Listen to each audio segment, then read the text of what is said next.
Shalom saudara, mari kita perkatakan 5 arti Pentakosta ketiga. Yang pertama, Pentakosta yang ketiga adalah pencurahan Roh Kudus yang dahsyat di zaman ini, melebihi yang terjadi di Azusa Street.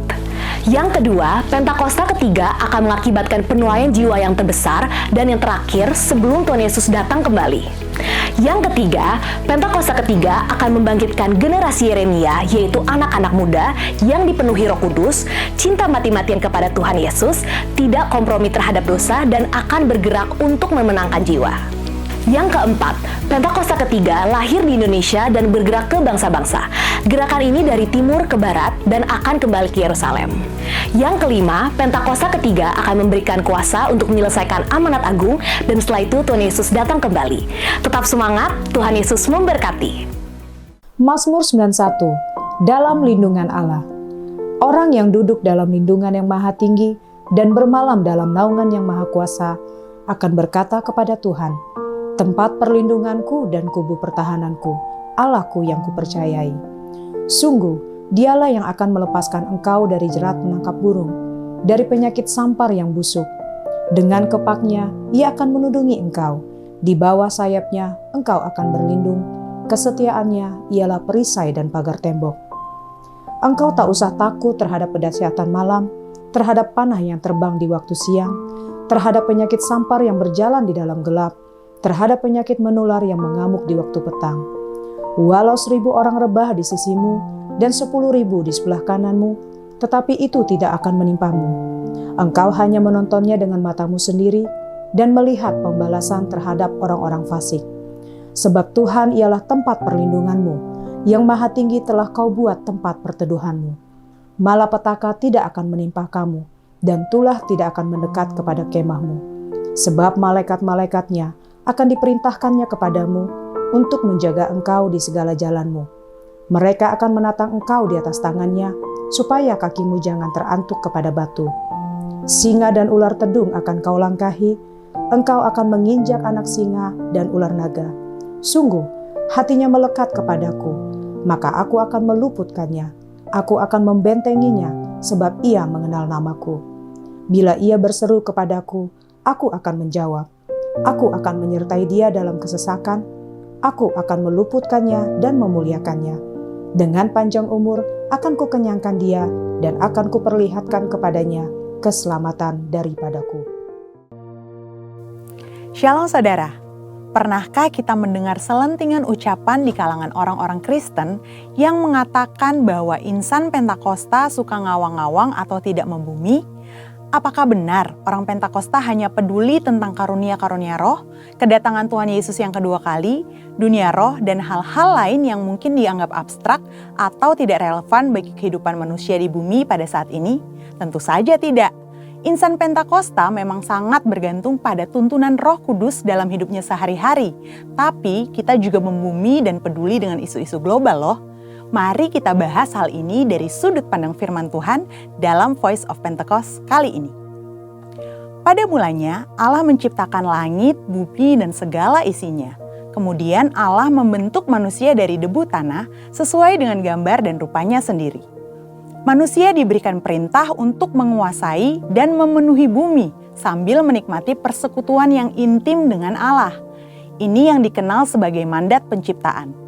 Ini artinya kita diberikan tugas untuk terlibat dalam berbagai bidang kehidupan dan memberikan dampak sosial dengan pertolongan dari Roh Kudus. Sebagai masyarakat global, tentu insan Pentakosta tidak dapat berpangku tangan saja dan tidak peduli dengan berbagai isu hangat yang sedang berkembang di dunia. Yang pertama, perubahan iklim. Konsensus para ahli menunjukkan bukti terjadinya perubahan iklim yang diakibatkan oleh pemanasan global sebagai dampak dari kelalaian manusia dalam menjaga lingkungannya. Alkitab menuliskan kisah Nuh yang disuruh Tuhan untuk membangun sebuah bahtera yang sangat besar bersama-sama keluarganya demi mempertahankan kelestarian keragaman hayati dari hewan-hewan yang ada. Nah, sebagai insan Pentakosta yang dipimpin Roh Kudus, tentu kita juga perlu menjadi keseimbangan ekosistem yang ada. Bagaimana caranya? Dengan taat kepada berbagai peraturan pemerintah. Yang kedua, isu SARA, suku, agama, ras, dan antar golongan. Seringkali permasalahan yang terkait dengan SARA banyak ditemukan di negara-negara berkembang. Namun, di negara maju juga terjadi berbagai masalah yang berhubungan dengan isu ini. Contohnya, peristiwa demonstrasi Black Lives Matter di Amerika Serikat yang sudah muncul sejak tahun 2013 dan meledak pada tahun 2020. Di Indonesia, isu SARA seringkali dimanfaatkan dalam dunia politik. Seringkali satu pihak menyebut pihak lain dengan berbagai istilah yang sangat tidak pantas. Hal yang disayangkan ialah ada juga sebagian orang-orang Kristen yang terprovokasi dan ikut-ikutan.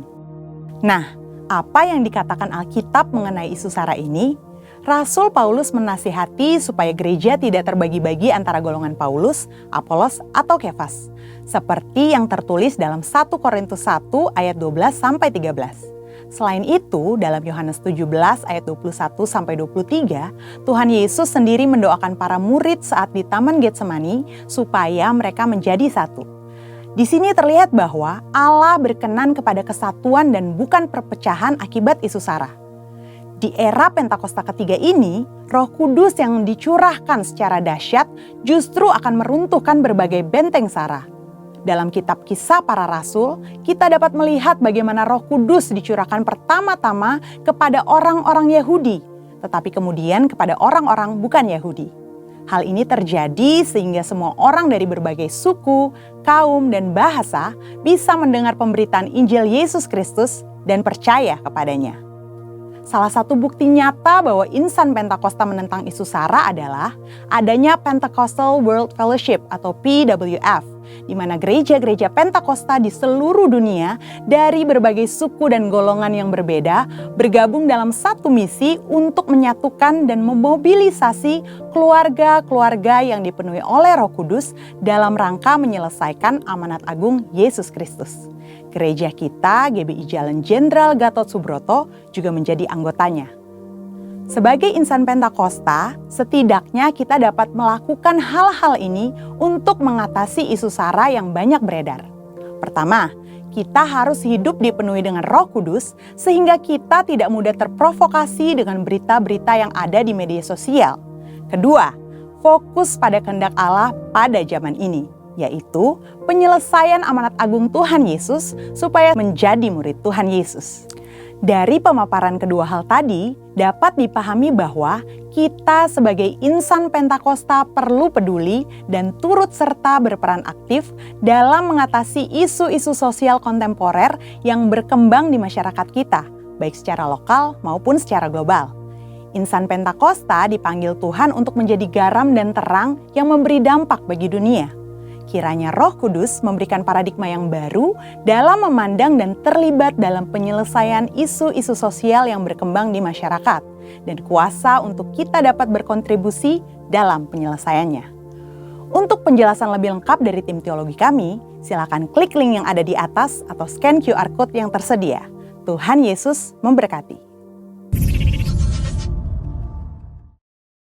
Shalom. Saya undang dengan hormat kita semuanya boleh bangkit berdiri. Saya percaya kita semuanya diberkati hari ini, amin. Yang percaya sudah diberkati oleh Tuhan melambaikan tangannya. Semuanya percaya ya. Baik, mari kita bersatu dalam doa. Hati kami limpah dengan ucapan syukur Tuhan. Kalau kami boleh melihat hari yang baru hari ini. Dan kami juga melihat ada rahmat anugerah Tuhan yang baru atas setiap kami. Terima kasih buat berkat Tuhan yang sudah dicurahkan sepanjang kami tidur semalam. Dan kami boleh bangun dengan tubuh yang sehat, yang segar, yang kuat pagi hari ini. Dan kami boleh datang ke rumah Tuhan. Tuhan, kami berdoa juga untuk saudara seiman kami yang mungkin masih dalam perjalanan. Tuhan berkati mereka Tuhan sehingga mereka boleh tiba di tempat ini dengan tidak rongso apapun. Sehingga kami semuanya boleh bersama-sama menyatukan hati kami, roh kami untuk memuji menyembah Tuhan. Kami percaya Roh Kudus Tuhan Engkau sudah hadir di tempat ini. Percaya juga bahwa Tuhan sedang mencari hati yang haus dan lapar dan rindu berjumpa dengan Engkau, dan itu adalah hati setiap kami. Sebab itu yang menjadi modal kami untuk menikmati hadirat Tuhan, bahkan bertemu dengan Tuhan pagi hari ini.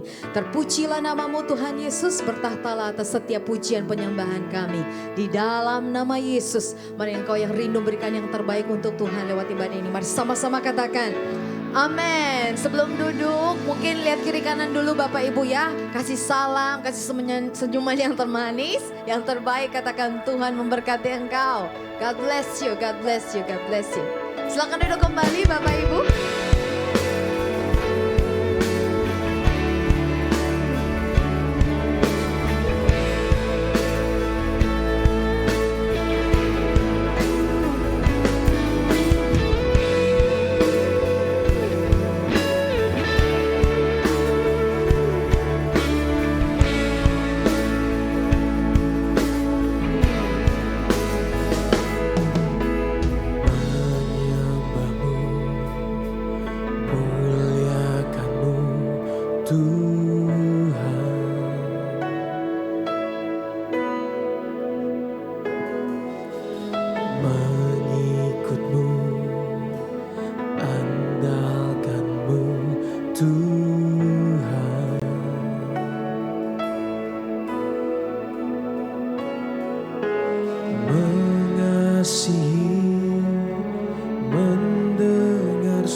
kepada kami Tuhan.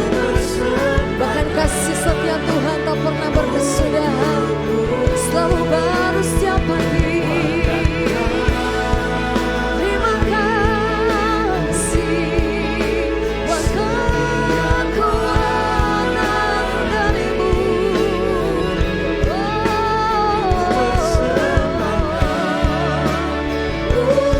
Mari naikkan syukurmu kepada Tuhan.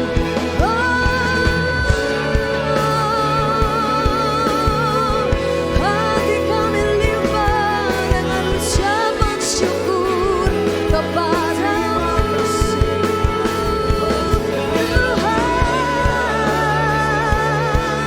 Terima kasih buat hari ini Tuhan. Terima kasih Engkau masih mengizinkan kami melihat hari yang baru, menikmati hidup kami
Bapak Ibu jemaat saja katakan kekuatan. Mari sambil bangkit berdiri, muliakan Tuhan dan nyatakan kebaikannya atas hidupmu. Terima kasih buat kekuatan yang Kau berikan, yang memampukan kami berdiri hari ini Tuhan. Katakan Yesus, Yesus. Mari berikan tepuk tangan sorak-sorai bagi Dia yang memberkati engkau. Berkat-Mu bagi kasih-Mu.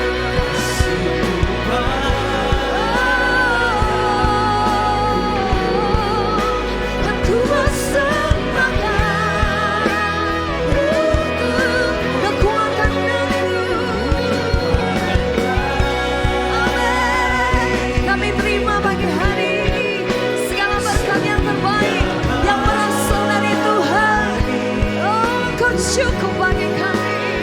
Bersembahkan untuk. Sekali lagi jemaat saja. Berkat-Mu bagiku,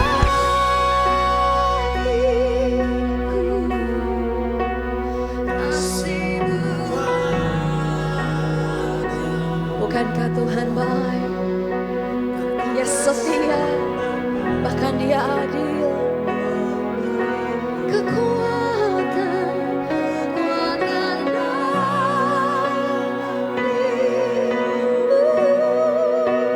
setia,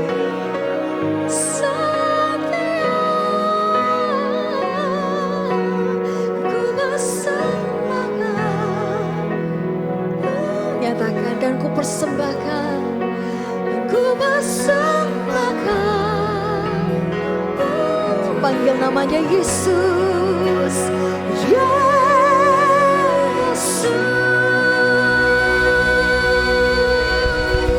Serahkan haleluya, serahkan haleluya. Katakan Tuhan Yesus baik.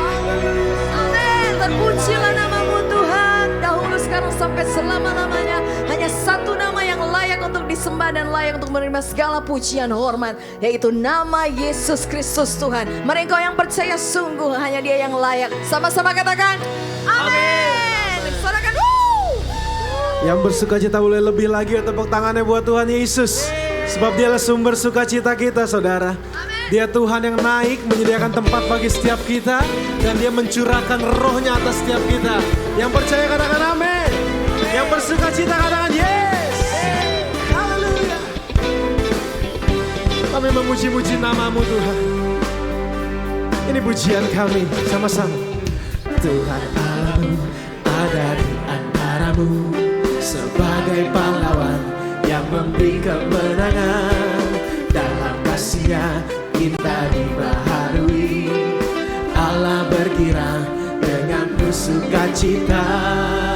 Tuhan Allahmu, Tuhan Allahmu ada di antaramu, sebagai pahlawan yang memberi kemenangan. Dalam kasih-Nya kita dibaharui, amin. Allah berkira dengan sukacita. Tuhan Allah bersorak-sorai, karena kita Dia bersorak, menjadi perayaan dan sukacita. Sebab Tuhan Allah di tengah. Tuhan Allah bersorak-sorai, bersorak, menjadi perayaan dan sukacita. Sebab Tuhan Allah di tengah kita. Yang percaya katakan amin. Yang percaya sama-sama serahkan. Hey. Terima kasih Tuhan buat roh-Mu yang Kau curahkan atas kami. Sekarang kami bersukacita. Mari lebih lagi nyatakan, Tuhan Allahmu ada di antaramu, sebagai pahlawan yang memberi kemenangan. Dalam kasih-Nya kita dibaharui, Allah bergirang dengan sukacita. Tuhan Allah bersorak-sorai, karena kita menjadi perayaan dan sukacita. Sebab Tuhan Allah di tengah kita. Tuhan Allah bersorak-sorai, karena kita Dia bersorak. Menjadi perayaan dan sukacita. Sebab Tuhan Allah. Beri lebih lagi, katakan saudara. Tuhan Allah bersorak-sorai, karena kita Dia bersorak. Menjadi perayaan dan sukacita. Sebab Tuhan Allah di tengah kita. Tuhan Allah bersorak-sorai, karena kita Dia bersorak. Menjadi perayaan dan sukacita. Sebab Tuhan Allah di tengah kita. Sebab Tuhan Allah di tengah kita. Sebab Tuhan Allah di tengah kita. Sorakan haleluya.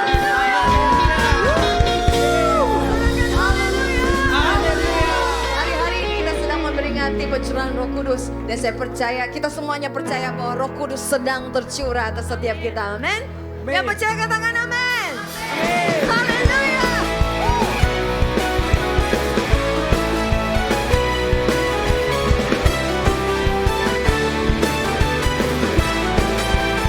Yang percaya, sama-sama katakan.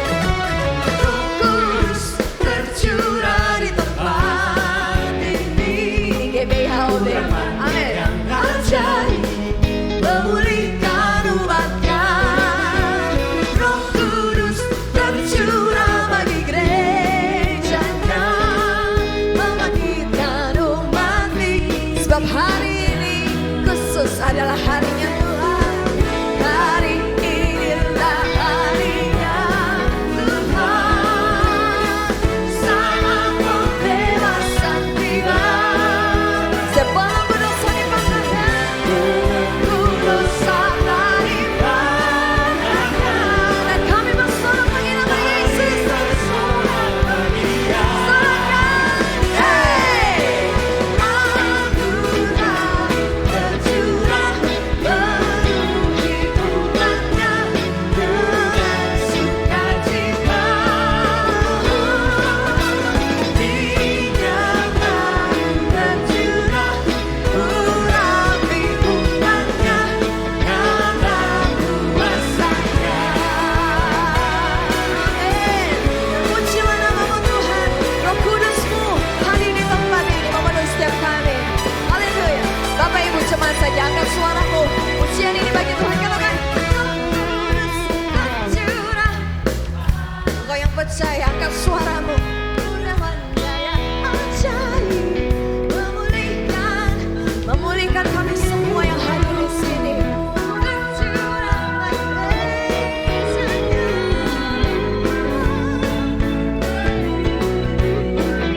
Dengan iman mengatakan hari ini, yes, amin. Dijadikan baik pembebasan. Oh,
Kembali kami mau fokuskan pikiran hati kami ya Tuhan, padamu ya Roh Kudus. Terima kasih Bapa, terima kasih buat roh yang kau berikan bagi setiap kami. Terima kasih Tuhan, kami tidak takut Tuhan. Kami kuat Tuhan, kami mampu menjalani hidup ini Tuhan, karena kami tahu ada Roh Kudus dalam kami. Kami mau hidup dalam kebenaran-Mu Bapa, kami mau hidupi Roh-Mu terus dan terus. Oh Yesus, Yesus, terima kasih, terima kasih, terima kasih. Mari kita kembali fokus ke dalam hadirat Tuhan Saudara, dengan penuh rasa syukur, dengan penuh ucapan syukur. Terima kasih, terima kasih, terima kasih. Oh Yesus,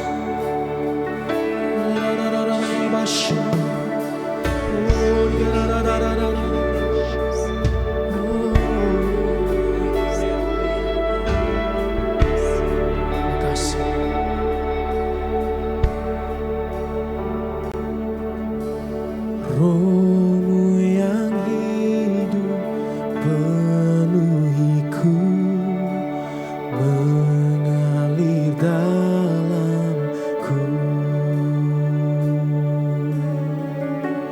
Kita bersama-sama Roh-Mu. Roh-Mu yang hidup penuhiku, mengalir dalamku. Jiwaku tenang bersama-Mu dalam naungan-Mu.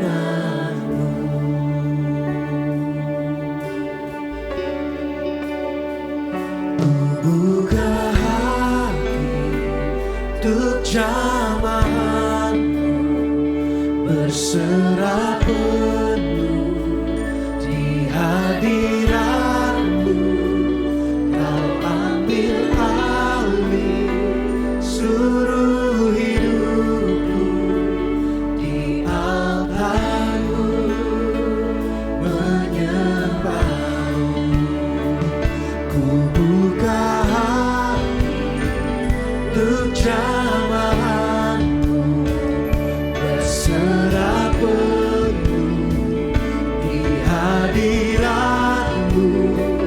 Kau ambil alih seluruh hidupku, di altar-Mu menyembah-Mu. Roh-Mu yang hidup, Roh-Mu yang hidup penuhiku, datang urapiku, datang urapiku.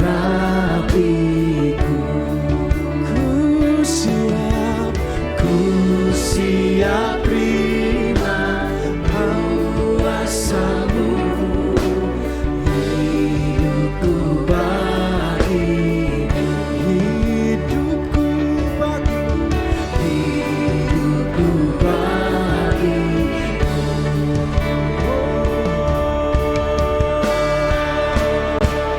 Ku buka hati untuk jamahan, berserah penuh di hadirat-Mu. Kau ambil alih seluruh hidupku, di altar-Mu menyembah-Mu. Ku buka hati untuk jamahan. Biar ini menjadi doa setiap kami Tuhan. Biar ini menjadi seruan, kerinduan hati kami Bapa. Kau ambil alih seluruh hidup. Oh, amin, amin. Ku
sesuatu terjadi di saat kami menyembah-Mu. Oh, pemulihan terjadi, kesembuhan terjadi, kelepasan, kemenangan terjadi Tuhan. Oh, kami percaya kuasa-Mu Kudus atas hidup kami, atas keluarga kami.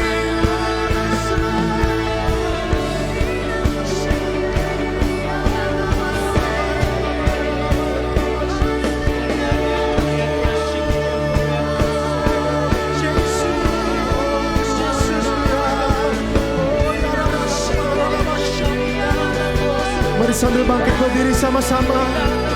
Angkat tanganmu, jangan ada yang berdiam diri. Mari sembah Dia, mari sembah Dia. Oh, mari serukan, angkat doamu, karena Dia ada di sini. Oh, Yesus, Yesus Tuhan.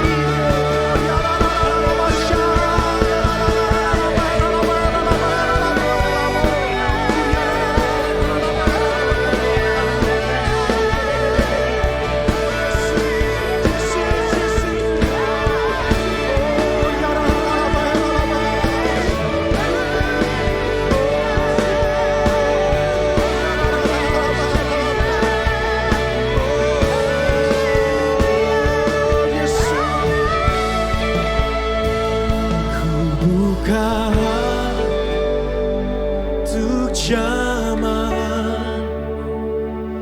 berserah di hadirat-Mu, Kau ambil alih seluruh hidupku di altar-Mu menyembah. Kita kasih tepuk tangan yang paling meriah yuk buat Tuhan Yesus.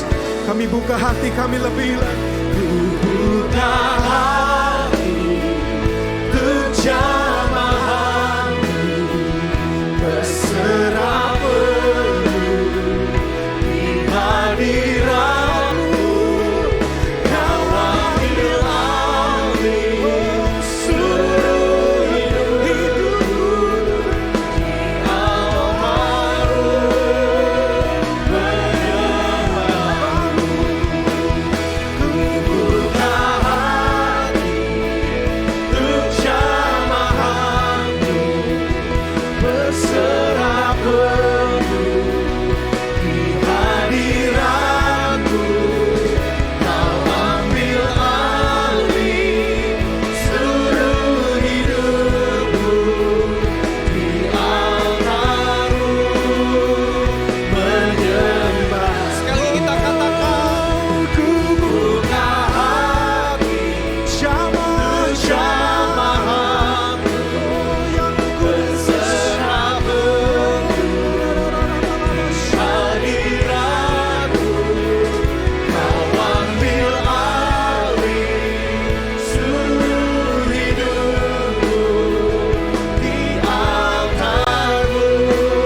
sembah Dia, saudara. Oh, Dia Ramayana, ya Ramayana, ya Ramayana, ya Ramayana.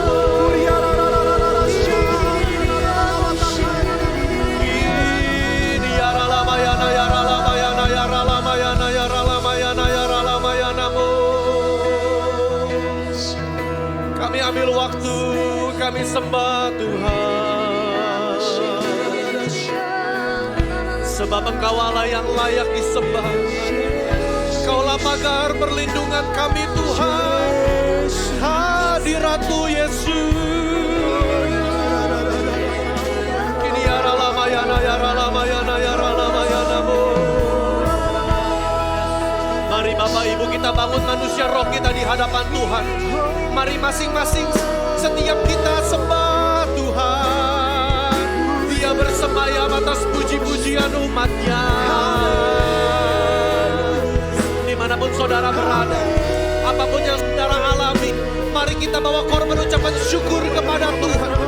Sebab Dia adalah Allah yang layak ditinggikan. He is worthy to be praised. He is worthy to be worshipped.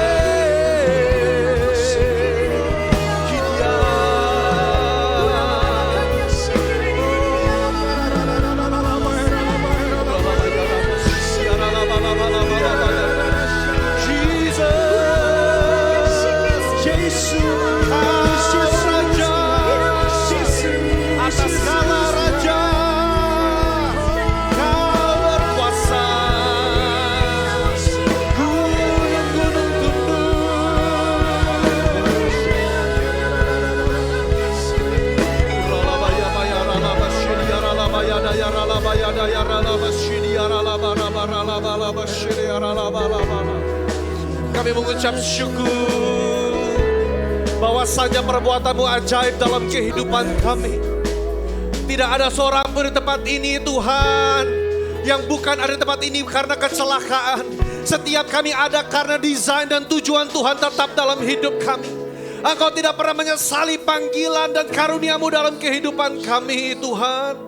Karena itu Roh Kudus, urapi setiap kami untuk kami boleh memahami kebenaran firman. Urapi hamba-Mu yang berbicara. Urapi kami semua yang mendengar. Agar firman ini menjadi pijakan yang kokoh untuk kehidupan rohani kami Tuhan Yesus. Menjadi pijakan yang kokoh untuk kami tidak diombang-ambingkan oleh angin pengajaran. Agar kami kuat dalam kebenaran firman. Sehingga Tuhan dari firman itu melahirkan kehidupan yang kuat dalam roh kami juga Tuhan. Kami berdoa Tuhan dari awal sampai akhir ibadah. Ada urapan Tuhan mengalir. Kami yang datang ke tempat ini Tuhan, yang mencari Tuhan maka menemukan. Kami yang datang ke tempat ini Tuhan, yang selama ini kami merasa terikat, dilepaskan dalam nama Yesus. Kami yang datang ke tempat ini beribadah Tuhan, mencari jawaban, menemukan jawaban dalam hadirat Tuhan. Kami yang datang ke tempat ini Tuhan, ada pergumulan dalam pernikahan, pergumulan dalam keluarga, dalam kesehatan, dalam bisnis Tuhan. Kami datang ke Allah segala Allah, Allah yang mendengar doa kami, dan kami percaya Engkau menjawab setiap doa-doa umat-Mu dari tempat ini Tuhan. Terima kasih Bapa. Tuhan, doa kami Bapa, jadikan jemaat-Mu dewasa minggu demi minggu, serupa dan segambar dengan Kristus, siap menyongsong kedatangan Tuhan kali yang kedua. Terima kasih Bapa. Di dalam nama Tuhan Yesus, kami siap mendengar kebenaran firman. Mari Bapak Ibu sama-sama kita katakan, amin, amin. Berikan kemuliaan bagi Tuhan. Silakan duduk saudara sekalian. Shalom. Dan saya mau ngambil kesempatan hari ini, saya mau mengajar sebuah doktrin penting bagi gereja kita, yaitu baptisan Roh Kudus. Saudara mengenai ini, dan hari ini saya rasa waktu yang tepat untuk kita mengulas kembali apa yang kita pahami dan kita lakukan. Kenapa saudara? Karena hari-hari ini di akhir zaman saya percaya iblis memberikan angin-angin pengajaran yang palsu. Iblis menggoncang iman kita. Kalau saudara masuk ke gereja GBI yang berdasarkan pengakuan iman kita adalah Pentakostal, maka saudara perlu memahami kenapa kita menyediakan ruang untuk kita berbahasa lidah bersama-sama. Mengapa kita menitik beratkan pada pengalaman kepada kepenuhan Roh Kudus, saudara. Pemahaman kita berbeda sama gereja karismatik, saudara. Kita bukan gereja karismatik. Gereja karismatik itu yang disebut namanya Katolik karismatik. Baptis karismatik, Reform karismatik, saudara. Injili karismatik. GBI bukan. Kita adalah berdasarkan pengakuan iman, kita gereja Pentakostal. Nah, saya mau jelaskan apa bedanya. Hari ini akan sedikit pengajaran Bapak Ibu. Saudara bisa foto atau saudara nanti mau ngambil PPT, silakan kontak front desk di depan. Ketemu saya dengan happy akan share PPT kepada saudara. Perbedaan Pentakostal dengan karismatik begini, saudara. Karismatik, kegerakan karismatik adalah kegerakan yang mengkarismatikan, yang memperbaharui satu sinode mainstream. Sinode-sinode Protestan, Katolik, saudara, itu mengalami lawatan Roh Kudus. Tetapi umumnya mereka masih memegang kepercayaan denominasi tersebut. Maka lahirlah yang tadi saya sebut beberapa saudara ya. Dan salah satu perbedaan penekanan pada baptisan Roh Kudus. Kegerakan karismatik itu tidak mempercayai ada karya Roh Kudus kedua terpisah setelah keselamatan. Saudara, baptisan Roh Kudus itu sama orang ketika selamat terima Tuhan Yesus, ya sudah, itulah baptisan Roh Kudus. Jadi kalau ada altar call itu bukan lagi meminta baptisan, tapi meminta kepenuhan Roh Kudus. Nah, GBI kita percaya ada karya Roh Kudus kedua setelah keselamatan yang dinamakan baptisan Roh Kudus, saudara. Tapi setelah itu pun, saudara, dalam kitab Kisah Para Rasul dan dalam kitab Paulus, tenses yang digunakan itu adalah present continuous, artinya orang dapat dipenuhi oleh Roh Kudus berkali-kali. Paulus berkata, jangan kamu mabuk oleh anggur, tapi hendaklah dirimu dipenuhi oleh Roh Kudus. Nah, tenses yang digunakan itu present tense. Saudara, artinya apa? Kita bisa dipenuhi oleh Roh Kudus berkali-kali. Nah, ini adalah sebuah warisan rohani, saudara. Karena kalau kita nggak mengajar ini, anak-anak kita akan tumbuh, mereka mungkin saudara mengalami lawatan Tuhan tahun 90. Saudara mengalami lawatan Tuhan tahun 80. Tapi anak-anak generasi ini mereka butuh pengajaran. Mereka sangat kritis, mereka akan bertanya, Bapak kenapa berbahasa lidah? Padahal sekolah saya atau mungkin dari teman-teman dari denominasi lain yang mungkin gak setuju dengan berbahasa roh, mereka berkata gereja kamu sesat. Karena kamu berbahasa roh bersama-sama. Itu kan Korintus 14 berkata maksimal 2-3 orang lalu berganti-gantian. Kok di gereja kamu berbahasa roh bersama-sama? Kalau saudara gak bisa jelaskan, kemungkinan besar anak saudara akan kehilangan iman, saudara. Dan mereka akan mundur, mereka akan merasa, aduh ini kok gerejaku aneh ya. Nah, kita bisa menjelaskan, saudara.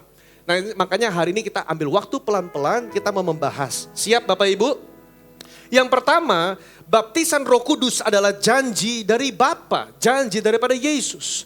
Saudara, dalam Lukas 3, saudara, Yohanes Pembaptis berkata, aku datang membaptis kamu dengan air.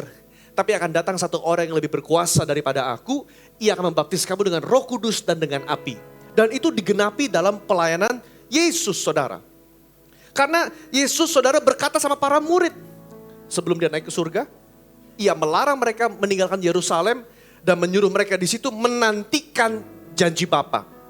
Itulah yang gereja kita peringati dalam 10 hari pencurahan Roh Kudus. Kita memperingati penantian janji Bapa bahwa sebagaimana para murid diminta menunggu sebanyak 10 hari, saudara, maka hari ini pun kita memaknainya dengan kita beribadah tiap malam. Kita minta Tuhan curahkan Roh Kudus-Mu dalam hidupku. Kenapa? Sekalipun kita sudah penuh dengan Roh Kudus, kita bisa dipenuhi lagi oleh Roh Kudus, saudara.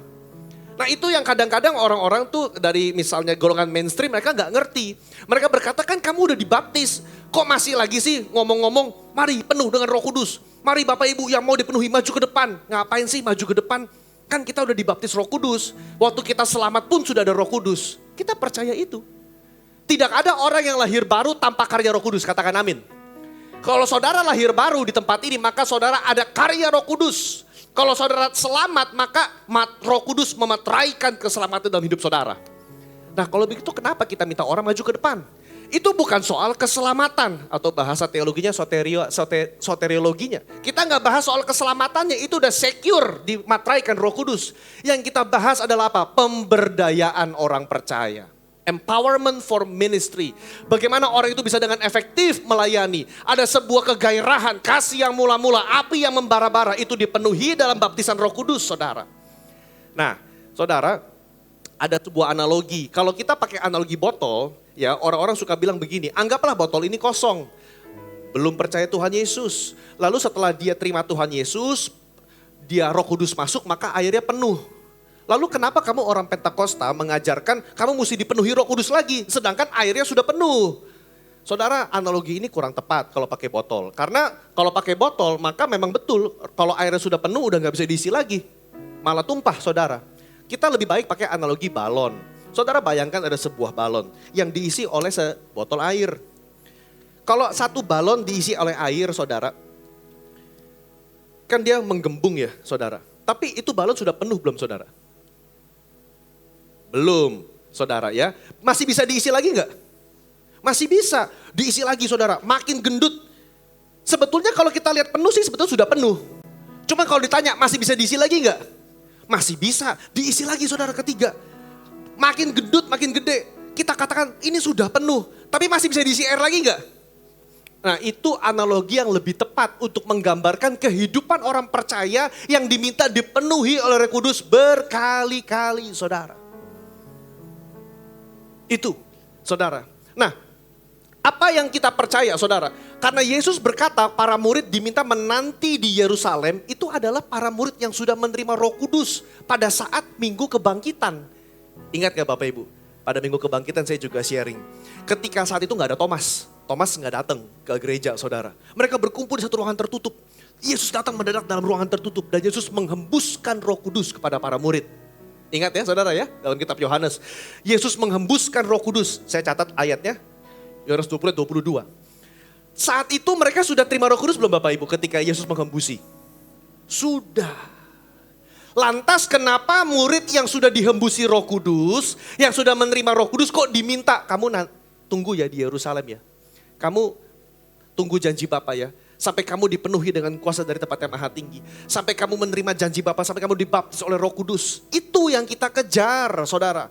Sebuah pengalaman terpisah kedua setelah keselamatan.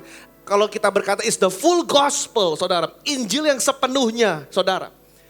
Jadi yang kita kejar itu adalah gini. Yes kita sudah diselamatkan. Tapi ayo ada satu kerinduan untuk engkau dipenuhi dengan kuasa dari tempat yang maha tinggi saudara. Dan itu terjadi kepada orang-orang yang sudah percaya. Murid-murid sudah percaya saudara. Jadi yang Yesus bahas di sini bukan lagi soal keselamatan. Tapi dia bilang begini. Kamu akan menerima kuasa kalau Roh Kudus turun ke atasmu. Artinya apa saudara? Yang dikejar adalah baptisan yang menghasilkan kuasa dalam kehidupan. Karena itu saudara, kita diminta untuk menantikan janji Bapa. Kenapa? Karena Tuhan bilang, kalau kamu gak punya Roh Kudus, kamu gak diberdayakan oleh Roh Kudus, atau bahasa lebih tepat, kalau Roh Kudus gak memiliki kamu. Wah itu saudara. Kita punya Roh Kudus, amin. Tapi apakah Roh Kudus memiliki hidup saudara? Belum tentu. Enggak semua mengizinkan Roh Kudus masuk ke hidupnya dan menggunakan seutuhnya saudara. Kenapa? Karena kita bisa bilang Roh Kudus masuk boleh tapi jangan kotak-katik hidup saya. Roh Kudus masuk boleh tapi hidup saya. Roh Kudus nanti hari Minggu aja. Senin sampai Sabtu Roh Kudus gak usah ikut campur. Jadi ketika kita minta Tuhan penuhi saya dengan Roh Kudus. Artinya begini, ambisi, cita-cita, mimpi, kehendak kita kasih sama Tuhan. Karena Paulus berkata hidupku bukan lagi aku, tapi Kristus yang hidup dalam saya. Bagaimana mungkin saudara, ada orang gila, saudara setelah berjumpa dengan Tuhan, dia bisa memaksimalkan hidupnya untuk kerajaan Tuhan. Secara hitung-hitungan dunia ini gak masuk akal saudara. Itulah Roh Kudus yang memampukan. Bagaimana mungkin ada orang yang ketika bertobat hidupnya 180 derajat berubah saudara. Cara berbisnisnya berubah, cara dia bekerja berubah, cara dia melayani berubah, maka makin berapi-api saudara. Enggak turun tapi terus naik. Bagaimana mungkin? Karena ada baptisan Roh Kudus saudara. Itu janji Bapa, kamu akan menerima kuasa kalau Roh Kudus turun ke atas kamu saudara. Dan ini kita backup dengan Biblika. Ini yang saya mau sharing hari ini saudara. Saya akan coba pelan-pelan supaya kita memahami. Sehingga ketika saudara nanti kalau ketemu sama teman dari denominasi lain, kita mungkin diserang secara apologetik, saudara kita gak usah malu. Saudara, dalam kancah global, kancah dunia, teologi Pentakosta itu sudah sangat di welcome dalam round table. Kita berdialog sama-sama dengan denominasi lain saudara. Bayangkan, Pentakostal itu baru usia 1 abad. 100 tahun dari Azusa Street. Saudara, baru 100 tahun, tapi kita mungkin sudah top 2 di dunia. Kegerakan Pentakostal karismatik ya, kalau saya gabung semua, top 2, top 3 saudara. Bagaimana mungkin satu kegerakan baru 1 abad, itu bisa menjadi besar sekali. Bahkan kalau dari ekuator, garis khatulistiwa, bagian south, bagian selatan, Afrika, Amerika Selatan, Brasil, Asia Tenggara, wah itu Pentakostal itu besar luar biasa sekali saudara. Gila-gilaan. Kenapa? Karena itu janji Bapa. Kalau Roh Kudus turun ke atas gereja-gerejanya, maka gereja akan memiliki kuasa untuk bersaksi saudara. Tapi hari-hari ini kita mau membahas apa sih Biblikanya? Nah ini yang kita mau share. Saudara, umumnya gereja mainstream itu mereka nggak mau membangun doktrin di atas kitab naratif. Yaitu kitab Kisah Para Rasul. Mereka lebih suka mengkhotbahkan Paulus. Karena konsep tulisannya didaktik atau pengajaran. Nah, kita membangun dari kitab Kisah Rasul, kenapa? Karena kita berkata, naratif pun punya teologi. Cerita pun punya teologi. Loh, perjanjian lama apa kurang narasinya saudara? Semuanya cerita loh, kitab Kejadian, Kitab Keluaran, Kitab Bilangan, Kitab Imamat, 1 Raja-Raja, 1 Tawarik, 2 Tawarik, 1 Samuel. Ini kan cerita. Cerita, saudara. Enggak seperti Paulus. Inilah doktrin, bla bla bla bla bla bla. Inilah.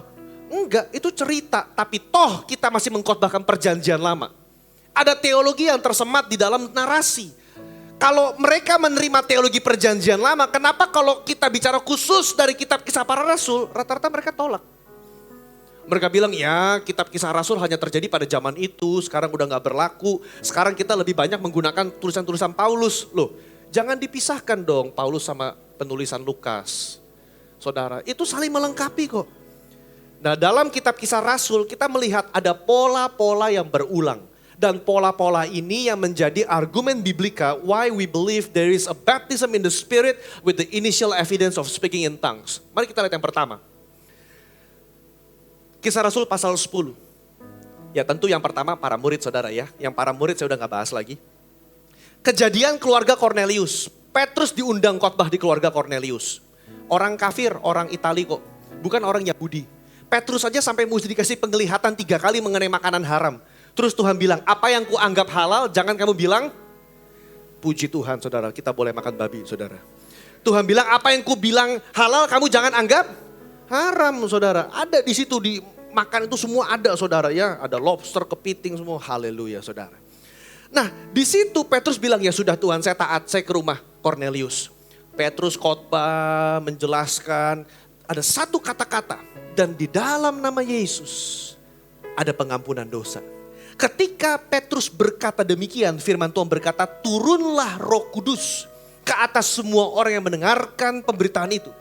Dan orang-orang Yahudi, golongan yang bersunat, teman-teman Petrus itu kaget.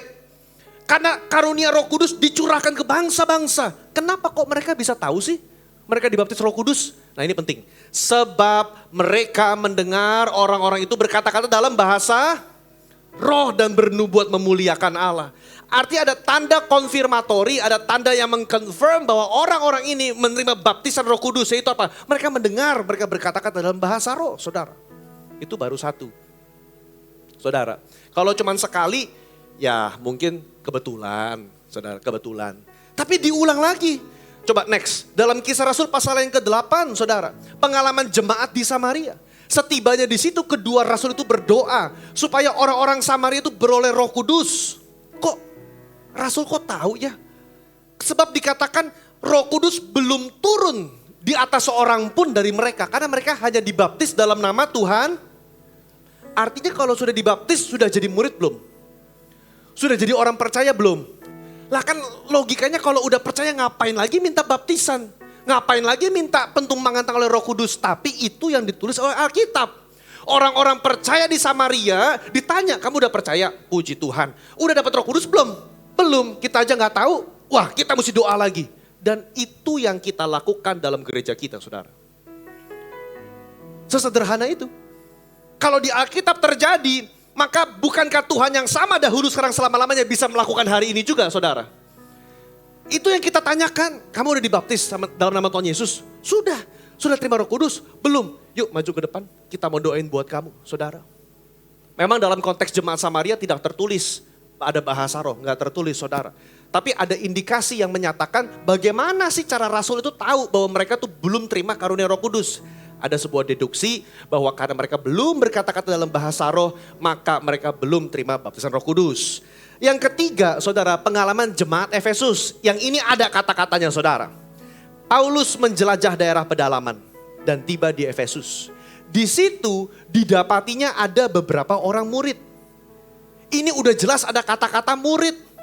Tapi kalau saya ngomong sama teman-teman saya dari beberapa denominasi yang gak nerima baptisan Roh Kudus, mereka berkata, ya murid di situ maksudnya belum percaya sungguh-sungguh, masih belum percaya sehingga mereka belum dibaptis. Saya bilang kamu gak konsisten. Saya bilang karena kata murid dalam kitab Kisah Rasul selalu merujuk kepada orang percaya, saudara. Selalu. Artinya ini orang sudah dibaptis Tuhan Yesus, udah percaya. Kepada mereka yang sudah percaya, Paulus pun tanya, sudahkah kamu menerima Roh Kudus ketika kamu percaya? Ini ada sedikit paradoks. Kalau orang percaya itu karena Roh Kudus, ngapain lagi ditanya, sudahkah kamu menerima Roh Kudus? Benar gak? Saya ulang. Kalau kita percaya nih sama Tuhan Yesus, itu kan ada karya Roh Kudus yang memampukan kita untuk merespon kepada berita Injil. Lalu kok masih ditanya lagi, kamu udah terima Roh Kudus belum ketika kamu percaya? Artinya ada kemungkinan orang percaya belum mengalami kepenuhan Roh Kudus. Nah itu yang kita kejar, saudara. Mereka bilang, belum. Bahkan kami gak pernah dengar tuh ada Roh Kudus. Paulus balik nanya, loh dengan baptisan mana kamu telah dibaptis? Jawab mereka, dengan baptisan Yohanes. Kata Paulus, oh Yohanes itu membaptis dengan baptisan pertobatan. Supaya orang-orang boleh bertobat dan percaya kepada dia, yaitu Yesus. Saudara lanjut, next slide. Ketika mereka mendengar hal itu, mereka memberi diri dibaptis dalam nama Tuhan Yesus. Dan seketika itu juga Paulus menumpangkan tangan di atas mereka. Turunlah Roh Kudus di atas mereka. Dan apa saudara, ada tanda lagi, mereka mulai berkata-kata dalam bahasa lidah dan bernubuat, saudara. Saudara, ayat ini juga dipakai untuk bilang, tuh kan mereka diminta dibaptis dalam nama Tuhan Yesus. Artinya mereka belum bertobat. Tuh dibaptis lagi. Tadi baru baptis Yohanes. Saya bilang, oke. Tapi kamu gak bisa menghilangkan fakta yang kalimat kedua. Setelah dibaptis Tuhan Yesus, ketika Paulus menumpangkan tangan, turunlah Roh Kudus dan mereka berkata-kata dalam bahasa roh. Pertanyaan saya begini, kalau ini janji Bapa terkandung dalam paket keselamatan saudara, maka pertanyaannya bukan begini, Pak, saya harus gak sih baptis Roh Kudus? Pertanyaannya bukan itu. Kalau ini udah menjadi janji, maka pertanyaannya, mau gak kamu dibaptis Roh Kudus? Mau gak kamu menerima kepenuhan roh? Karena kalau kita bertanya perlu apa enggak, ya terserah saudara. Tuhan sudah kasih paket keselamatannya lengkap. Entah saudara mau klaim atau tidak, itu urusan Bapak Ibu. Tapi Tuhan bilang, nantikan janji Bapa. Sebab kamu akan menerima kuasa kalau Roh Kudus turun ke dalam kehidupan kamu. Pengalaman jemaat Efesus, mereka yang sudah menjadi murid dan percaya kepada Yesus. Dan mereka mengalami baptisan Roh Kudus. Apa kesimpulan kita saudara dari yang pertama ini? Lukas yang adalah penulis kitab Kisah Rasul, dia mengajarkan baptisan Roh Kudus sebagai pengalaman terpisah dari keselamatan dengan tujuan apa? Empowerment for ministry, pemberdayaan untuk pelayanan. Saudara. Dan di dalam tiap cerita pola yang berulang, orang-orang yang dipenuhi Roh Kudus adalah mereka yang memiliki tanda awal. Makanya GBI dalam pengakuan imannya, ini pengakuan iman sinode kita ya. Baptisan Roh Kudus adalah karya Roh Kudus terpisah dari karya keselamatan dengan tanda awal. Perhatikan, bukan satu-satunya tanda. Tanda awal. Artinya apa?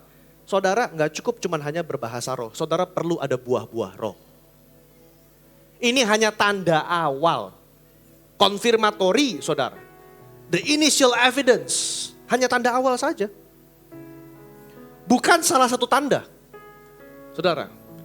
Bukan salah satu tanda. Tanda awal. Dan itu adalah janji kepada siapapun yang mau. Janji kepada siapapun yang mau.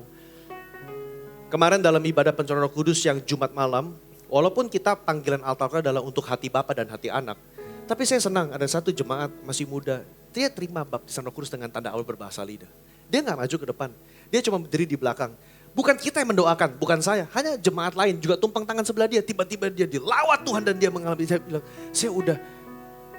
dia umur 26, 27. Saya udah 26 tahun minta. Saya minta baptisan Roh Kudus. Tahun lalu dia datang belum dapat. Tapi tahun ini dia bilang, Tuhan saya rindu, saya mau. Kemarin Jumat dia dapat saudara. Hanya karena kita merasa, aduh jangan sok fanatik deh. Malu kita. Hanya karena itu jangan sampai mutiara firman ini, mutiara kebenaran ini, kita jadi ragu untuk mengkhotbahkan saudara. Amin. Hanya karena kita mungkin belum mengalami, tapi itu ada di Alkitab. Pertanyaannya kalau ada di Alkitab, doa kita, Tuhan saya mau dong yang kayak di situ. Boleh dong doa seperti itu. Tuhan kalau Tuhan melakukan itu pada jemaat di Efesus, jemaat di Samaria, kepada Rasul Paulus, saya juga mau mengalami. Masa sih Bapak yang baik, kalau anaknya minta roti masa dikasih kalajengking? Masa sih Bapak yang baik kalau anaknya minta janjinya sendiri, masa dia gak kasih? Kita lanjut Bapak Ibu. So far so good, masih aman Bapak Ibu? Bagaimana dengan pemahaman Paulus, saudara? Next. ayat yang sering dipakai untuk menyerang saudara ya, ataupun untuk mempertanyakan gereja kita adalah salah satu dua ayat ini. Kan dalam Korintus 12 dikatakan, apakah mereka semua rasul atau nabi atau pengajar? Ini kan pertanyaan retoris. Saudara, kalau pertanyaan retoris berarti jawabannya apa? Tidak. Apakah mereka semua mendapat karunia untuk menyembuhkan? Jawabannya tidak. Atau untuk menyembuhkan mujizat? Tidak. Atau untuk berkata-kata dalam bahasa lidah? Tidak. Nah, itu kan ada ayatnya. Kalau semua orang gak memiliki karunia untuk berkata-kata dalam bahasa lidah, ngapain you paksa-paksa orang maju ke depan altar call, terima. Kan ayatnya udah jelas, gak semua orang dapat. Jadi you jangan paksa-paksa saya, kalau saya Tuhan gak mau kasih gak apa-apa. Nah ini salah pemahaman, makanya kita mau jelaskan saudara. Ini ayat mesti kita bedah dalam konteks. Atau ayat yang kedua, jika ada orang berbicara dalam bahasa lidah, biarlah 2 atau 3 sebanyak-banyaknya 3, seorang demi seorang. Dan harus ada yang menafsirkan. Nah tuh kan, ya itu karena ayat ini. Karena ayat ini. Itu WL yang ngajak berbahasa lidah, jemaatnya sama-sama menyembah berbahasa roh. Itu melanggar perintah Paulus Korintus 14. Nah kalau saudara ditembak begini sama anakmu, saudara mau jelasin apa? Kalau papi gak bisa jelasin, saya pindah gereja dari GB HUB. Nah lu, udah tanya Kodio aja sana.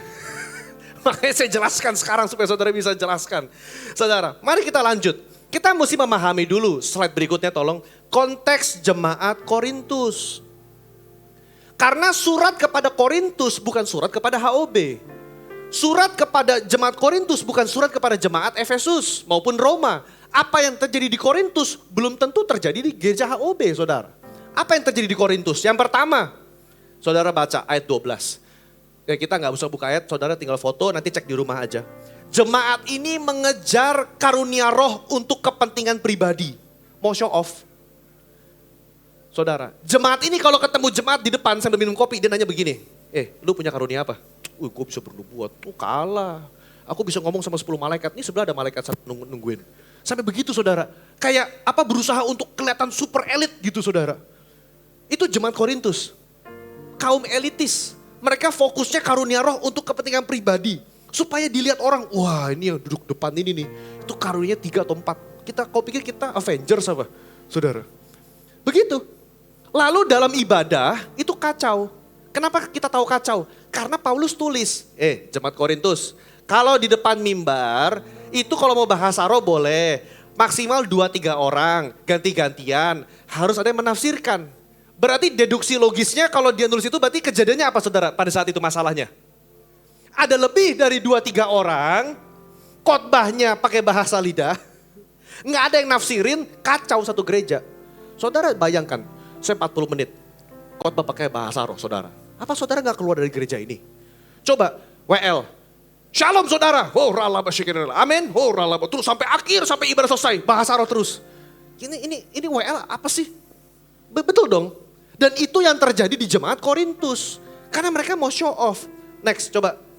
Pemahaman spiritualitas yang salah. Mereka hanya mengejar karunia tanpa mengejar kasih ke sesama. Korintus pasal 12 bicara soal karunia roh untuk pelayanan publik. Korintus pasal 14 bicara soal karunia-karunia roh, saudara. Dan di tengah-tengah itu ada pasal 13, pasal kasih yang suka dikutip di undangan pernikahan. Kasih itu lemah lembut, kasih. Kok bisa sih lagi bahas karunia roh kok tengah-tengah kayak ada yang intervensi bahas kasih. Kenapa? Karena Paulus mau tunjukkan kamu itu salah. Karunia roh Tuhan kasih untuk memperlengkapi tubuh Kristus, tapi kamu harus mengejar kasih. Nah jemaat Korintus enggak. Mereka hanya ngejar karunia. Tapi mereka hidupnya egois, gak mengasihi sesama.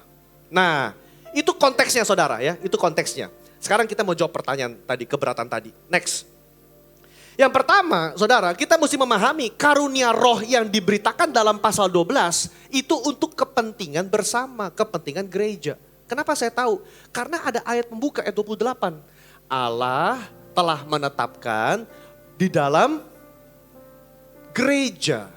Bukan soal ngomong pribadi nih. Bukan soal penggunaan bahasa roh secara pribadi. Tapi di depan, di gereja, di mimbar. Dalam pelayanan publik seperti ini. Ada yang rasul, ada yang nabi, ada yang pengajar. Baru masuk pertanyaannya. Adakah semua orang nabi? Jawabannya, tentu tidak. Apakah semua jemaat pengajar? Tentu tidak. ada karunia masing-masing. Nah, saudara mesti paham, pasal 12 berbicara mengenai kepentingan publik, kepentingan bersama, fungsi publik. Saudara, dalam konteks fungsi publik, ya nggak mungkin dong semua jemaat karunianya nabi. Nggak mungkin dong semua jemaat karunianya menjadi rasul. Nggak mungkin semua jemaat karunia mengadakan mujizat. Karena banyak karunia. Tapi semua karunia diberikan untuk apa? Memperlengkapi tubuh Kristus. Amin Bapak Ibu. Artinya bahasa lidah di sini, bahasa lidah yang apa? Bahasa lidah yang harus diterjemahkan untuk kepentingan publik. Saudara. Bahasa lidah yang diterjemahkan untuk kepentingan publik. Bukan bahasa lidah yang saudara pakai di bangku jemaat ketika WL berkata, mari Bapak Ibu kita berbahasa roh masing-masing, kita sembah Tuhan. Itu berbahasa roh untuk kepentingan diri sendiri. Antara saudara dengan Tuhan. Saudara kan gak keluar ngopi bahasa roh kan. Gimana? Kan gereja sesat kita itu saudara. Kita kan gak begitu kan. WL cuma mengajak mari Bapak Ibu masing-masing kita sembah Tuhan pribadi, lepas pribadi. Kita menyembah Tuhan, kita bangun roh kita. Pribadi. Kita nggak ngomong ke sesama. Saya nggak berusaha mengatakan dalam bahasa roh kepada saudara. Paulus berkata di hadapan jemaat, aku lebih suka menggunakan 5 suku kata ketimbang beribu-ribu kata bahasa roh. Setuju nggak? Saya juga setuju. Buat apa saya khotbah dalam bahasa roh? Nggak ngerti kok. Tapi dalam kepentingan pribadi, itu beda.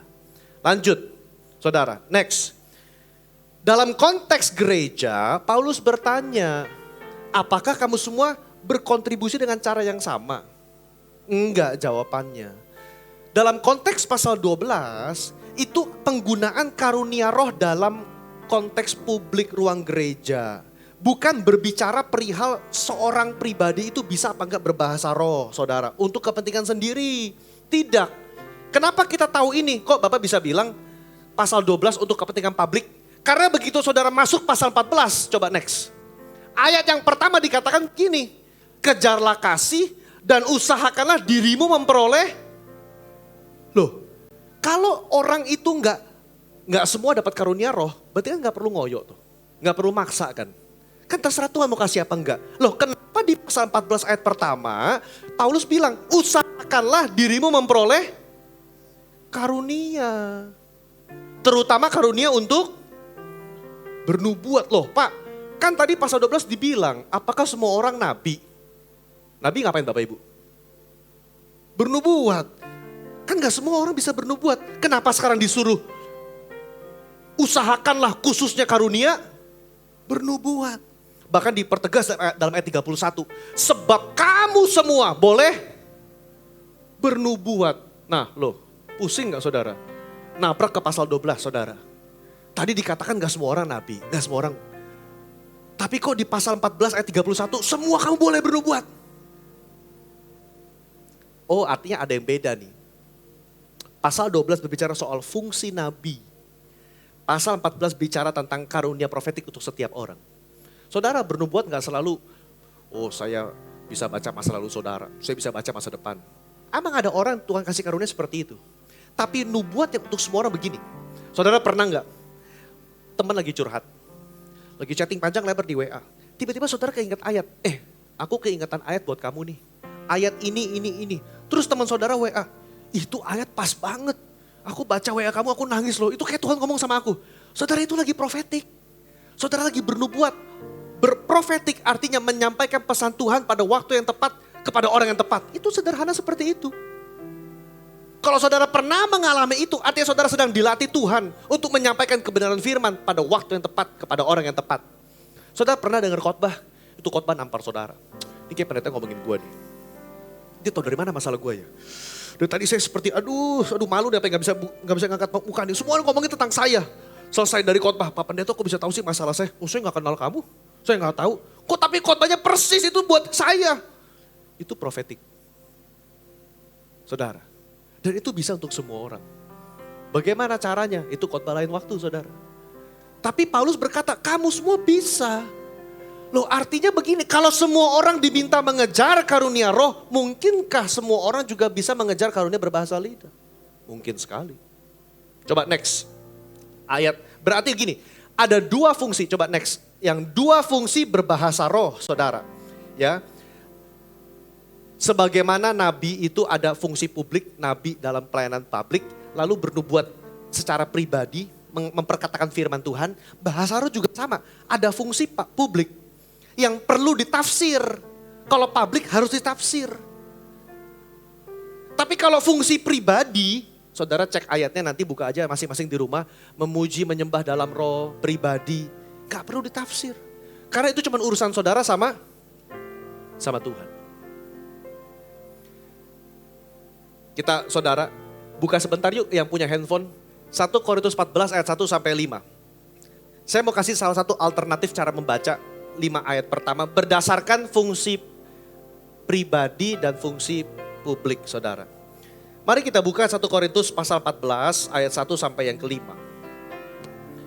Saya berharap sampai di sini saudara diberkati oleh firman Tuhan. Saya berdoa sungguh-sungguh saudara, saya ngomong gak terlalu ribet. Saya berusaha untuk menjelaskan saudara supaya kita nangkep dan kita makin kokoh dalam saudara kehidupan pribadi kita sama Tuhan. Ayat yang pertama dikatakan begini. Saya baca sampai ayat yang keempat ya. Sampai ayat yang kelima. Kejarlah kasih, usahakanlah diri memperoleh karunia roh, terutama karunia bernubuat. Siapa yang berkata-kata dengan bahasa roh, tidak berkata-kata kepada manusia tetapi kepada Allah. Tidak ada seorang pun yang mengerti bahasanya. Oleh roh ia mengucapkan hal-hal yang rahasia.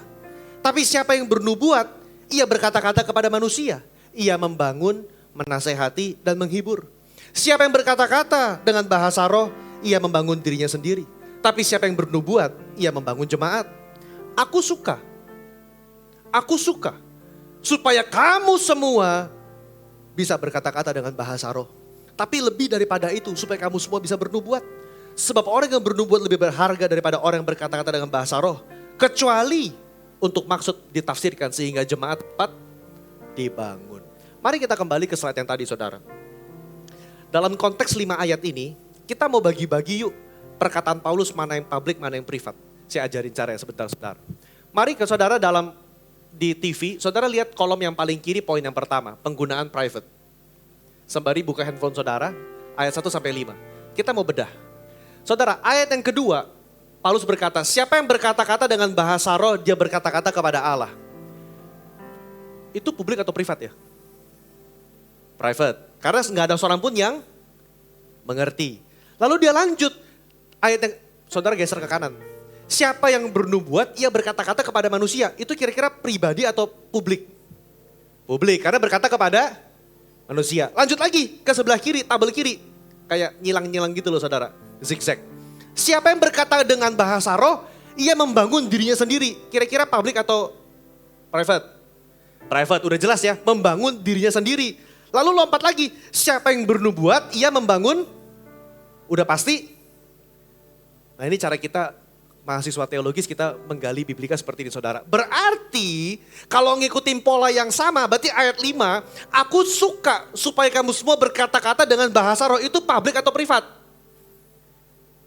Ketika Paulus ngomong, aku suka, aku sih kepengennya jemaat HOB semua bisa bahasa roh. Itu untuk bahasa roh privat atau publik? Privat. Dengan keyakinan ini maka saya bilang Paulus sama Lukas jangan ditabrakin. Sama aja dua-duanya. Hanya bedanya Paulus menekankan pada tubuh Kristus, Lukas menekankan saudara karunia roh dalam Kisah Rasul. Tapi dalam konteks ini, Paulus bilang secara privat aku pengennya kamu semua bisa berbahasa roh. Dan itu yang kita bilang, ayo om, tante, saudara, teman-teman, adik-adik, koko, cici semua. Kalau saudara sudah terima keselamatan, puji Tuhan. Tapi Tuhan udah kasih satu paket plus. Nantikan janji Bapa. Sebab kamu akan menerima kuasa kalau Roh Kudus turun ke atas kamu. Amin saudara. Ini yang terakhir, karena waktu saya udah habis saudara, masih ada beberapa slide. Cuman saya mau fokus yang terakhir begini. Kenapa gereja kita kok nggak bisa disalahin ketika kita menyembah bersama-sama dalam berbahasa lidah? Ketika WL, mari Bapak Ibu kita berbahasa roh masing-masing di hadapan Tuhan. Itu publik atau privat kira-kira? Ayo. Ketika WL bilang, mari Bapak Ibu kita berbahasa lidah, kita berbahasa roh, mari kita bangun manusia roh kita. Publik apa privat? Kenapa kok bisa bilang private? Ini kan konteks ruangan bersama. Karena fungsi publik untuk mengajar. Nah saudara ketika WL bilang, mari saudara kita berbahasa roh, kita sembah Tuhan. Itu pribadi atau sesama? Pribadi di hadapan Tuhan. Yang dalam konteks korporat ini ibadah bersama. Tapi masing-masing kita fokus kepada Tuhan. Kita nggak nyinggung satu sama lain, kita nggak pusingin orang lain mau nyembah, mau diem, nggak pusing. Kita hanya pribadi sama Tuhan. Saudara. Nah kalau masih belum cukup mau lihat ayatnya, ya mari coba lompat ke 2 slide terakhir. Saudara dalam Korintus pasal 14 pasal yang sama, dalam ayat 13, 14, 15, 16. Coba, saudara kan udah paham nih, ada privat, ada publik. Coba saudara baca ayat ini, kira-kira ini privat atau dalam ruangan korporat seperti ibadah? Ini ayat ini ada di rumah atau di gereja kira-kira? Saya bacakan. Siapa yang berkata-kata dengan bahasa roh, ia harus berdoa supaya diberikan juga karunia untuk menafsirkan. Sebab jika aku berdoa dengan bahasa roh, rohku lah yang berdoa. Tapi akal budiku gak turut berdoa. Jadi apa yang harus kubuat? Nah ayat 15 ini coba saudara tafsir. Ini di rumah apa di gereja? Aku akan berdoa dengan rohku, aku akan berdoa juga dengan akal budiku. Aku akan bernyanyi dengan rohku, aku akan menyanyi juga dengan akal budiku. Ayat 16. Sebab jika engkau mengucap syukur dengan rohmu saja, ada hint nih.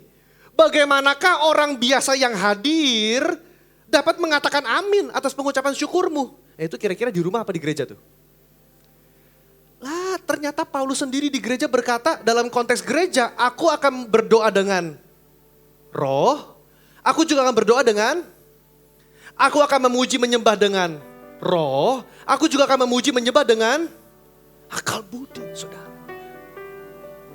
Makanya sebagai guidance teknis untuk worship leader dan singer dan pengkhotbah, WL gak boleh selama-lamanya berbahasa roh 45 menit di atas mimbar. Gak tepat. Dia memuji dengan roh, dia juga memuji dengan akal budi. Dia berdoa dengan roh, dia juga berdoa dengan, bukankah itu yang saudara dan saya lakukan?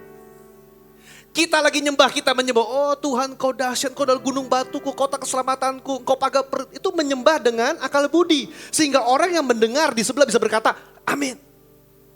Tapi ada satu saat di mana kita juga menyembah dengan roh. Dan itu bukan untuk ngomong ke kiri kanan, kita cuma ngomong pribadi sama Tuhan. Slide terakhir saudara, slide terakhir, poin terakhir. Kita gak perlu ngurusin gereja orang lain. Kita gak perlu komen-komen soal gereja orang lain. Kita gak perlu sesat-sesatin gereja orang lain. Saudara, kenapa? Karena firman Tuhan dikatakan ayat 40, segala sesuatu harus dilakukan dengan sopan dan teratur. Menurut budaya gereja masing-masing. Saudara ada gereja loh, pakai drum itu dibilang gak sopan. Ada. Ya kita gak usah pusingin gereja itu. Kita gak usah ngomongin gereja orang lain. Tapi apakah saudara selama di sinode GBI dalam ibadah-ibadah kita tiap minggu, saudara merasa ini sopan dan teratur atau acak-acakan? Saudara merasa, ini aneh nih, ini udah sesat nih. Ini 20 menit bahasa roh terus nih. Gak ada tuh. Jemaat dibangun. Ketika lagi pujian penyembahan, orang merasakan hadirat Tuhan. Sopan dan teratur menurut budaya gereja lokal masing-masing. Kita gak usah ngurus gereja orang lain, saudara. Yang kita fokuskan adalah apakah saya dibangun sama Tuhan dalam gereja lokal saya. Amin. Dan saya senang Paulus bilang ayat 39. Jangan melarang orang berbahasa roh. Ada slide-nya. Jangan melarang orang berbahasa roh. Udah. Saudara. Saya berdoa kebenaran firman ini memperlengkapi dan menguatkan Bapak Ibu. Kalau saudara mau PPT-nya nanti minta aja di front desk. Saya udah share, bisa di WA aja. Mari kita bangkit berdiri Bapak Ibu.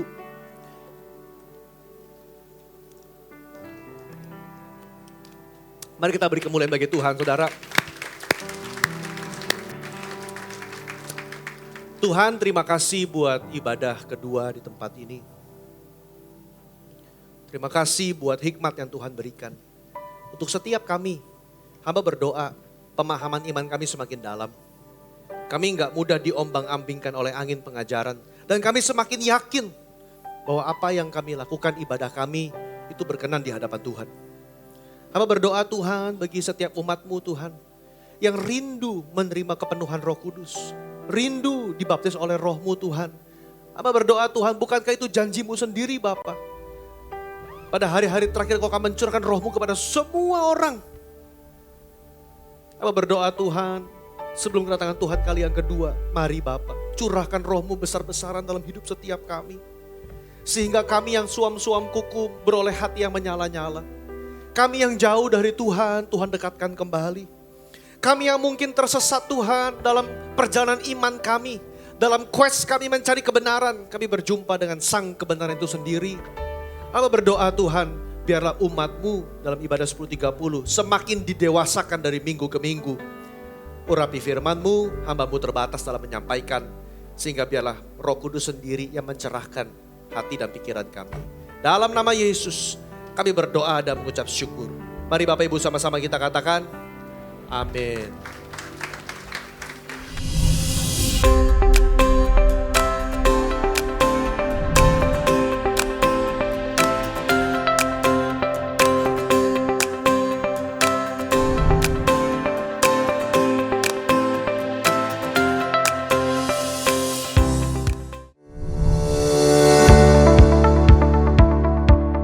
Shalom Bapak Ibu Saudara, apa kabar? Berikut adalah beberapa pengumuman yang akan kami sampaikan. Yang pertama adalah ibadah interjen tanggal 21 Mei diliburkan dan akan kembali diadakan pada tanggal 28 Mei jam 7 malam di GBI Mall Puri Indah. Dan yang kedua adalah ibadah Women in Christ pada tanggal 23 Mei diliburkan dan kembali diadakan pada tanggal 30 Mei jam 10 pagi di GBI Mall Puri Indah dengan pembicara Pastor Fenty Jonathan. Dan yang terakhir adalah kami mau mengingatkan kembali kepada Bapak Ibu Saudara yang sudah terdaftar dalam acara Family Gathering Crystal Ministry pada hari Rabu 29 Mei agar dapat berkumpul tepat pada waktu jam 8 pagi di GBI House of Blessing. Tuhan Yesus memberkati. Demikian pengumuman dari kami. Tetap semangat, happy Sunday and God bless Indonesia. Mari kita siapkan hati kita. Bapak, kami mengucap syukur buat siang hari ini. Untuk segenap pelayan yang telah mengambil bagian, Tuhan berkati berlimpah-limpah. Untuk segenap umat yang datang beribadah, Tuhan juga yang memberkati berlimpah-limpah. Apa yang kami bawa ke dalam rumah-Mu Tuhan, mungkin ada pergumulan atas sakit penyakit, pergumulan atas finansial, pergumulan atas beban keluarga, pernikahan keluarga, Tuhan, pekerjaan, apapun itu, kami tetap percaya bahwa Tuhan adalah Allah yang baik. Tuhan, Kau selalu mengulurkan tangan-Mu tepat pada waktunya. Karena itu hamba berdoa Tuhan, apa yang menjadi pergumulan umat-Mu, dengarlah Tuhan dan jawablah sesuai dengan rencana-Mu Tuhan. Sehingga kehendak-Mu terjadi dalam kehidupan kami di bumi seperti di surga. Mari Bapak Ibu kita angkat tangan kita, arahkan hati kepada Tuhan sang sumber berkat itu sendiri. Dalam nama Bapa, Putra dan Roh Kudus pulanglah. Dan bawalah segala berkat terbaik daripada Allah Bapa, cinta kasih daripada Yesus Kristus, dan persekutuan yang manis dengan Roh Kudus menyertai kita sekali mulai hari ini sampai Dia menjemput kita di awan-awannya permai, bahkan sampai selama-lamanya. Mari segenap umat yang telah diberkati dan siap menjadi berkat. Sama-sama kita katakan, amin. Selamat hari Minggu Bapak Ibu, Tuhan Yesus memberkati.